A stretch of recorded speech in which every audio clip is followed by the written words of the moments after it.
Do we have a live stream? Allegedly we do.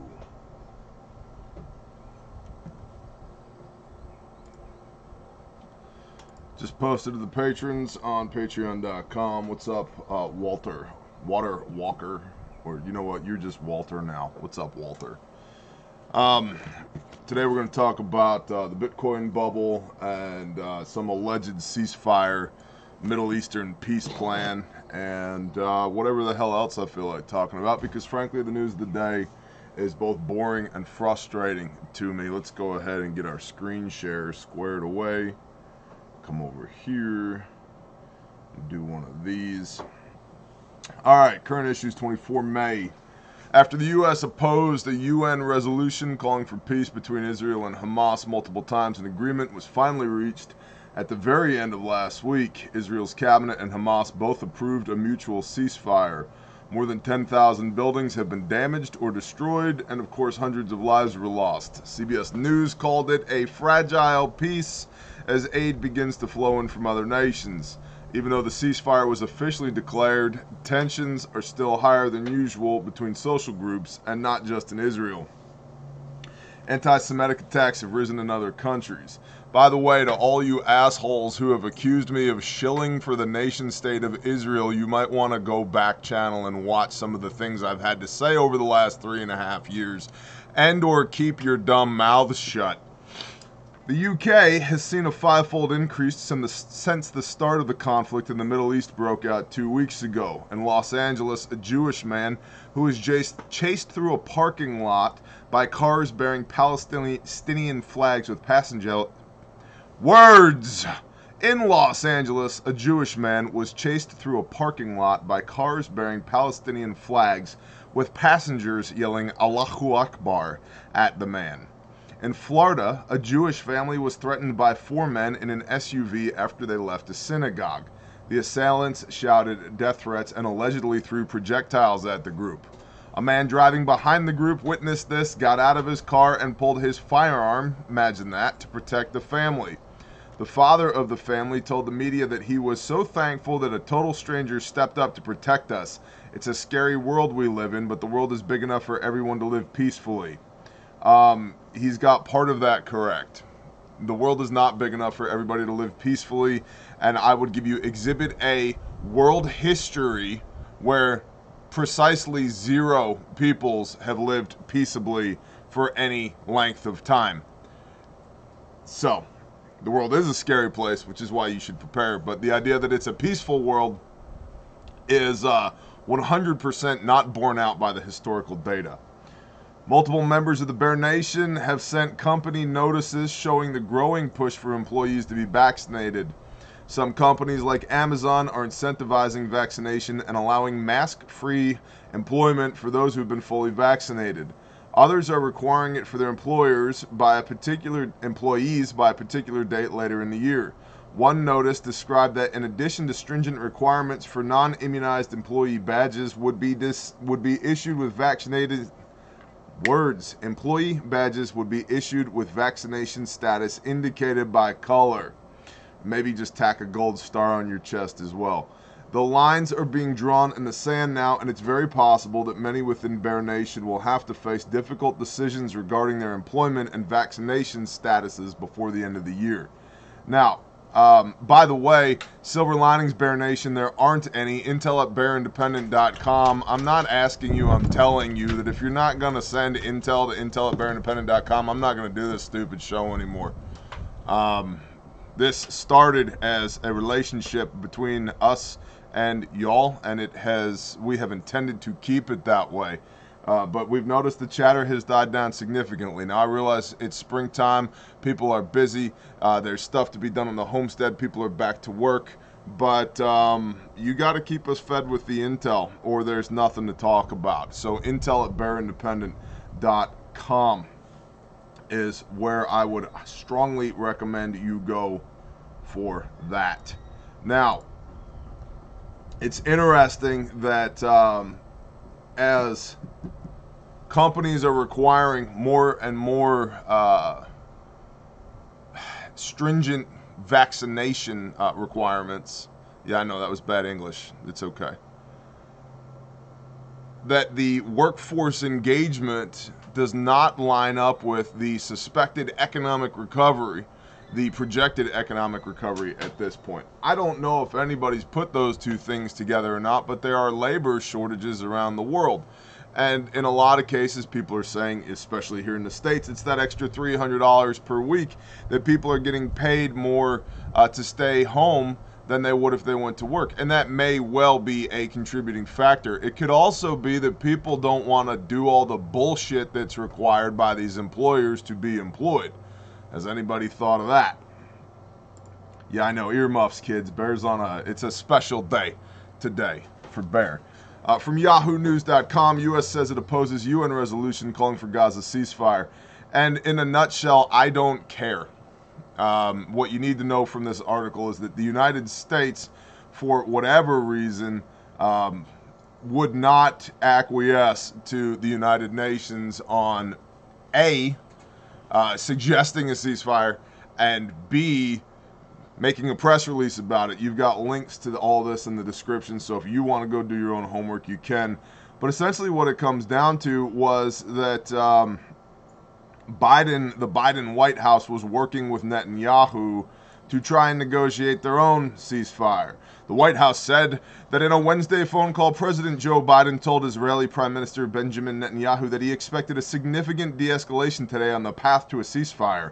But Netanyahu said later he was determined to continue this operation until its aim is met. Blah, blah, blah, blah, blah. I don't care. But it appears to me that the United States had their own motivations with negotiating peace in the Middle East and didn't want the United Nations involved, or didn't want to play with everybody else in that particular sandbox.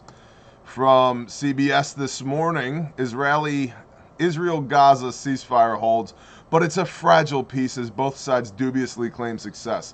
This is nothing new. This has been going on my entire life. It's been going on everybody's entire lives. I would recommend at some point you just Google the history of Jerusalem. I believe it's been sacked 44 times. It's been invaded. It's been held by like 26 different ethnic groups or militaries. There will never be peace in the Middle East. Until Messiah returns and whips everybody's ass, there will never be peace in the Middle East. And so any claim by anybody that they are going to negotiate peace, I don't believe it. And the person that does, by the way, negotiate peace in the Middle East for a small period of time, if you read the Bible, that's the Antichrist. So maybe we all shouldn't be so hell-bent on having peace in the Middle East. And frankly, I'm over it. A ceasefire between Israel and the Palestinian group Hamas was holding on Friday morning after taking effect overnight. The truce brought a much-needed reprieve after 11 days of devastating airstrikes on the shut the hell up. Over here from Breitbart, anti-Semitic attacks in the UK increased by 500% since the start of the Israeli conflict, is their analysis. You've got a bunch of Palestinians over here. Assuming that that's in America, they are executing their First Amendment rights. Look at this right here. Free Palestine. What does it say across the bottom right here? Oh, this is in the UK. Socialistworker.co.uk. Huh. The Socialist Workers' Party. Free Palestine. All right. Just so that we all know. Just so that we all know who's funding this particular brand of bull honky.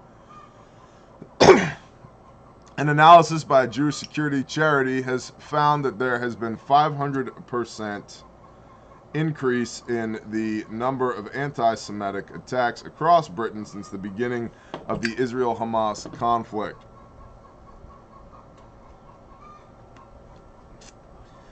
The Community Security Trust revealed that between the 8th and the 18th of May, when the tensions between the State of Israel and Hamas terror group escalated, it had recorded 116 anti-Semitic incidents compared to 19 in the previous 11 days.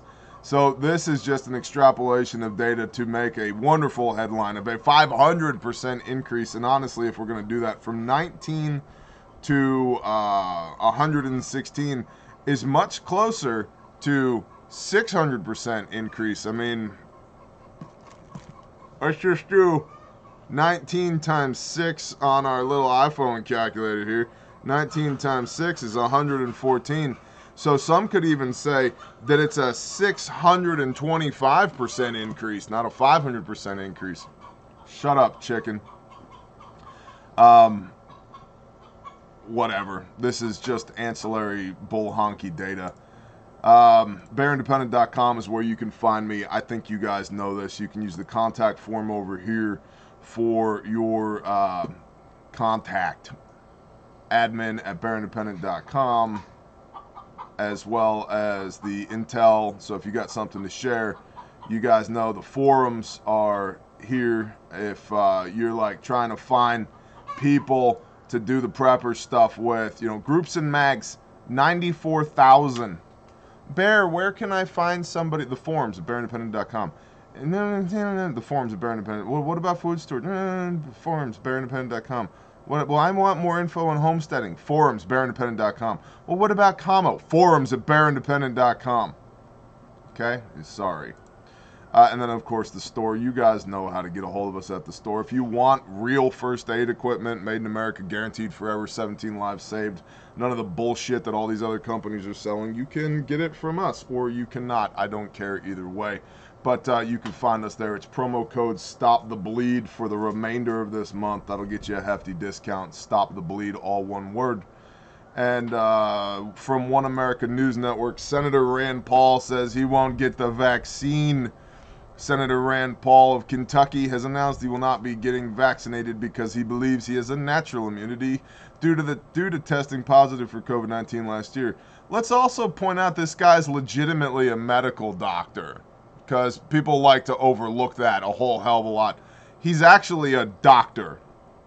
In an interview over the weekend, the doctor and senator said he is abstaining from vaccination until he sees hard evidence that immunity from the vaccine is superior to natural immunity.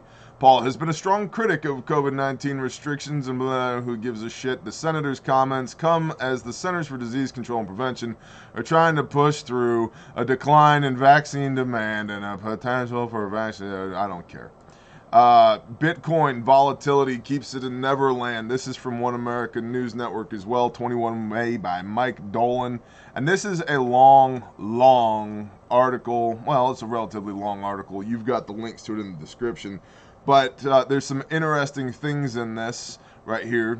Bitcoin apparently had a 30% plunge this past Tuesday after another Chinese government crackdown. Daily moves of more than 20% have been frequent during the last 6 years, and an almost 4.5% median daily price swing over that time.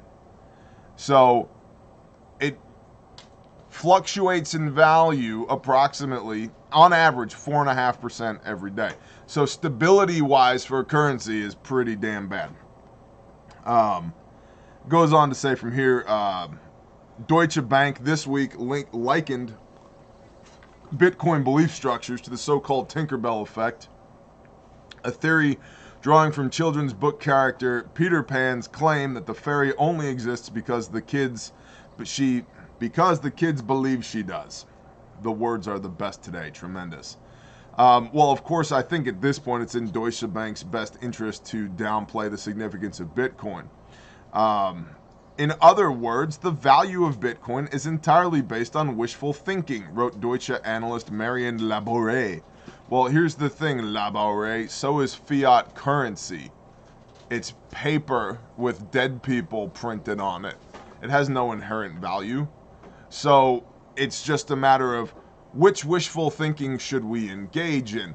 Now, to be clear, I'm not an opponent of or proponent of Bitcoin. I don't own any of it, and I'm not saying you should or shouldn't own any of it, but I get a check in my spirit every time I go to buy some Bitcoin. I'm just simply told no. And that doesn't mean necessarily that no is for you, but it is very clearly for me, and so I don't engage in that. I'm much more a fan of small denomination silver for transactions and large denomination silver and gold for wealth preservation. And I mean physical silver and gold, not some Roth IRA gold account bull honky.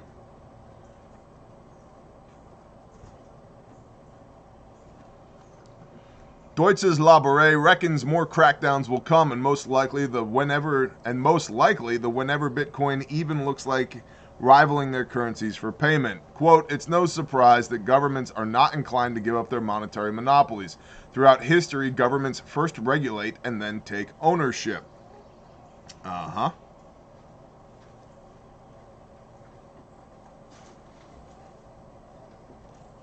There are a myriad of typos in this particular article here. Back to the article. Tesla billionaire Elon Musk drove the price skyward earlier this year by saying Tesla would accept Bitcoins as payment for its dollar-priced electric vehicle and add Bitcoin to the company balance sheet, only to backtrack last week by warning about excessive energy usage in Bitcoin mining. I don't care. At the $500,000 level, she posits Labore, the market cap of Bitcoin would then be 10 trillion, or a third of the entire M1 money supply of the G20 economies. The London School of Economics' John Danielson reckons that as a result of the concentration of Bitcoin ownership, that sort of move would create new multi-billionaires or even the first trillionaire, and that would wildly exaggerate existing wealth skews as the gap between Bitcoin haves and have-nots, who even cares about that, soars to intolerable levels, making a mockery of the claim of crypto democratization. As a result, he thinks coexistence of Bitcoin and so-called fiat currencies are impossible. They are fiat currencies. They are not so-called. They are backed by nothing than the military might of the government that issues them. That is it. The fact that you will be compelled at the point of a gun to use this piece of paper to buy, sell, and trade. There is no inherent value in said piece of paper. As a result, he thinks the coexistence of Bitcoin and so-called fiat currencies is impossible. It's all or nothing. If Bitcoin, replaces all G20 currencies in circulation, that would then see each Bitcoin priced at $1.5 million. Reality or fiction? Quote, Bitcoin is a bubble, Danielson concludes. It makes sense to ride the bubble as long as possible. Just get out in time. And that's the end of that article. Making y'all aware at refugetraining.com, there's some new classes up on the schedule. There's a class now in Springfield, Missouri as well, in addition to the classes in Paola, Kansas, which is just southwest of Kansas City, and Tallahassee, Florida. In Tally, myself, my wife, Angery American, the prepper novelist, and his wife will be there, and we will be grilling and chilling in the parking lot in between the morning and afternoon classes. So if you want to come hang out with us, you should go to refugetraining.com and buy a seat in the class, and you can use promo code STOPTHEBLEED to do so. Lastly, for today, my cousin's house burnt down, so if you want to do something nice and help them recover from this house fire, there's a link in the description. You guys in the Bear Nation are awesome. You've already raised a little over half of her $10,000 goal, and we appreciate y'all deeply. Thanks for being along for the ride. Today's brief was brief, but the world news is garbage today, and I don't think that there's very much that's actionable for us as preparedness-minded individuals in the headlines of the day. Of course, there's the China stuff going on. There's still Russia, NATO, U.S. stuff going on. There are food shortages for sure. There are labor shortages coming. There is the ever-weakening U.S. dollar, and so please continue to do the things. Don't just sit on your ass all day, like unfortunately I am forced to do currently because of this surgical recovery that I'm undergoing, but go do the things that you need to do. And I am not a monetary expert. I am not an investment professional, but I'm telling you, if you've got money sitting around and you're not sure what to do with it, put it in tangible assets. Things that if you can invest in investment properties, do that. Play the Monopoly game, buy 4 houses, and then get a hotel, except with actual real estate. Robert Kiyosaki, Rich Dad, Poor Dad stuff. But also, maybe get your rainwater collection squared away. Maybe get a backup generator or some solar panels. Maybe buy a little bit more ammo, even though, yeah, it's really stupid. And stack the food to the rafters, because I really, really, really think that the dollar is going to get weaker, not stronger, over the next few years. And all the professionals are saying, yeah, there is inflation. We have inflation now, and we are knocking on the door of hyperinflation. Will it be Weimar Republic hyperinflation? Nobody knows. you know, where you need a wheelbarrow of cash to get a loaf of bread. But I don't even like regular inflation. Inflation is outpacing investment returns. If you were invested in the market in 2020, the stock market, you made 7% on your money.